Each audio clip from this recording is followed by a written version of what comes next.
नमस्कार, श्री स्वामी समर्थ सगळ्यांना. तर तुमचं परत एकदा स्वागत आहे माझ्या नवीन व्हिडिओमध्ये. तर आज काय ते आधीच सांगणार आहे तुम्हाला.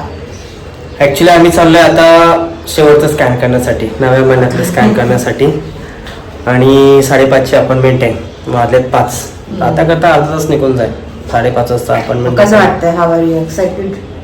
मला माहिती आहे सगळं नॉर्मल आहे, आणि कारण 15 दिवसा अगोदरच आपण एक सोनोग्राफी केली होती.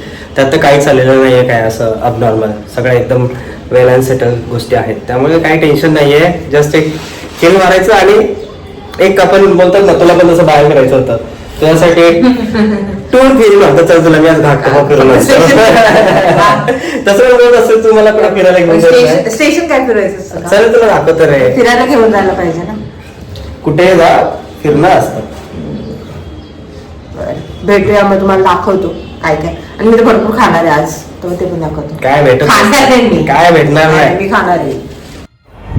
तर निघाल्यानंतर आमच्या इथे खाली देवी बसली होती.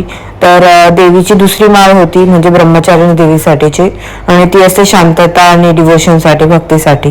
तर म्हटलं जातोय असे तर देवीचा आशीर्वाद घेऊन जाऊया, म्हणून आशीर्वाद घेऊन आम्ही निघालो. आणि पण ट्रॅफिक एवढी होती ना की अर्ध्या तासाने मला ऑटो मिळाली. आणि ऑटो मिळाल्यानंतर मग आम्ही निघालो.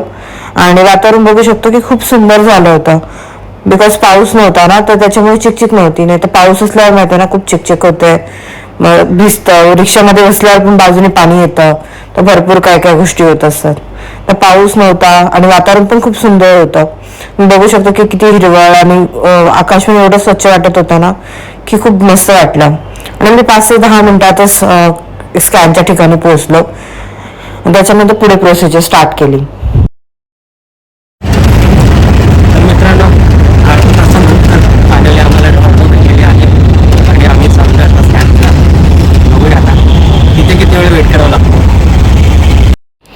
इथे स्कॅन चालू असताना यांनी थोडेसे क्लिप्स काढण्याचा प्रयत्न केला, बिकॉज अलाव तर नसतं, बट ट्राय केलं बिकॉज एवढी थोडीशी आठवण म्हणून की नंतर आपल्याला बघायला मिळेल, म्हणून आम्ही क्लिप्स काढल्या. त्यानंतर आम्ही खाण्यासाठी आलो, कारण सगळं व्यवस्थित होतं. तर म्हटलं खाऊन जाऊ, आणि भरपूर दिवसांनी बाहेर आली होती. तर म्हटलं मस्त पाणीपुरी खाल्ली, शेवपुरी खाल्ली, आणि भाऊचा वडापाव. म्हटलं भाऊचा वडापाव नाही खाल्ला तर काय खाल्लं, म्हणून भाऊचा वडापाव घेतला. पण मी तिथे खाल्ला नाही, बिकॉज मला तिथे आवडत नाही खायला बाहेर.